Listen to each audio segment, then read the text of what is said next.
Тэгэхээр түрүүнд бас бид ярьж ирсэн яг энэ мэрэгжлийн онцлогоо зөвлөгөөний талаар тий. Тэгэхээр одоо юу гэдэг 10 дугаар ингээ 12 дугаар ингээ төгсөж байгаа залуучууд маань бас өөрсдөө яг ямар хуу одоо мэрэгчлээ болох уу гэдгээ бас яг тодорхой шийдэв гэдэг. Тэгэхээр заримдаа аав ээжийн үгээр явж идэг ч гэдэг. Эсвэл найз нөхдийнхэн яг тэр сонгосон зүйлийг сонгоно гэсэн явж идэг тий. Тэгэхээр энэ хүү одоо байдалд ерөнхийдөө туслах үүднээс бол яг гадны орнуудад бас нэлийн хийдэг мэрэгжлийн яг энэ онцлогоо зөвлөгөөг бол өгөөд явж идэг. Тэгэхээр энийг бас Монголдо бас хэрэгжүүлээд явж байгаа ийм гахалтай мэдээ байна л да. Тэгэхээр та яг энэ мэрэгжлийн онцлогоо зөвлөгөөний талаар бидэнд тайлбарлаж өгөөч. За.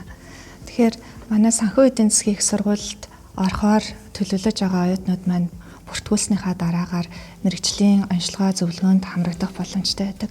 Тэгэхээр яг түрүүний таны хэлсэнчлэн үнэхээр энэ мэрэгжлийг сонгох сонголт нэлээдгүй хүнд төвөгтэй, бэрхшээлтэй юм байна. Ер нь бол мэрэгжил алган сайхан мэрэгжлээ эзэмшээд тэрүүгээрээ өөрийгөө илэрхийлээд өөрийнхөө одоо амьдралын дараагийн замналыг одоо бүтээн бий болгох бол илүү сайхан. Гэхдээ орчин цагт техник технологийн дэвшил, хөгжил, хүний энэ хөгжлийг маш их хурцсахснараа олон төрлийн мэрэгчлүүдийг шив шинээр бий болгох, зарим нэгэн мэрэгчлүүд алга болох ийм нөхцөл байдалтай бид нүүр учирсан. Харин энэ нөхцөл байдал биднэрт сонголтыг илүү хөргөжүүлэн одоо өгч байгаа нь сонголт хийх төвөгтэй байдлыг нөхцөлийг бүрдүүлсэн байна. Тэмч учраас одоо суралцагчдаа олон төрлийн сонголтоос та өөрийн хувийн одоо тэр зан хандлага байдал ямар төрлийн ажил хөдөлмөрт дуртай вэ гэдэг дээрээ тулгуурлаад мэрэгжлийн сонголтоо хийхэд нь түшиг тулгуур болох зорилготойгоор энэ одоо үйлчлэгийг бид нэр санал болгож байгаа.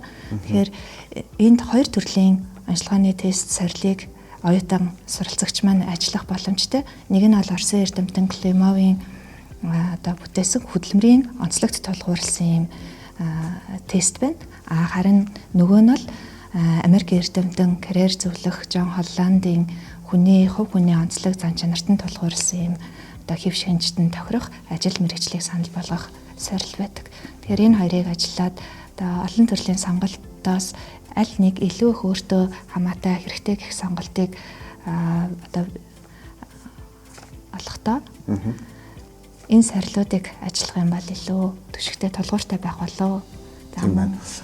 Түрүүн бас мөнхцөө өгчтэй ярилцж байхад за та зөвхөн одоо яг одоо манай сургуульд одоо зориогүй байж болно тий. Гэхдээ яг өөрийгөө бол ингэж сорж мэдэх нь бол нэлээдгүй бас чухал зүйл байдаг шүү талаар ярьсан. Тэгээд энэ одоо онцлогоо зөвлөгөөг ерөнхийдөө онлайнаар өгч болох уу? Бид нар энэ нээлттэй байгаа хүн болгонд нээлттэй байгаа болов.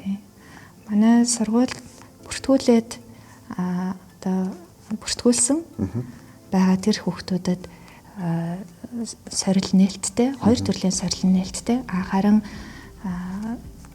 мэрэгжлийн сурталчилгаа танилцуулах тэр өдөрлгүүд дээр ирэх юм бол үнгүй сорилуудыг ажиллаад тэр битгийгээс сэтгэл судлаач багш нараас тодорхой хэмжээний чиглүүлэг зөвлөгөө хүртэл авах боломжтойгоор бид нар зохион байгуулж байна. Тэгэхээр оюутан залуучууд маань бас яг тэр нээлттэй алганы өдөр дээр ирээд өөрсдөө бас ямар хуу чиглэлийн хүн болохоо бас мэдээх тий. За ингээд аав ээжтэйгээ бас хамтдаа ирээд энэ сорилыг өгөөд ярилцах ийм боломж нэгдэж байна гэж ойлгож байна. Тийм. Болно. За баярлалаа. За баярлалаа.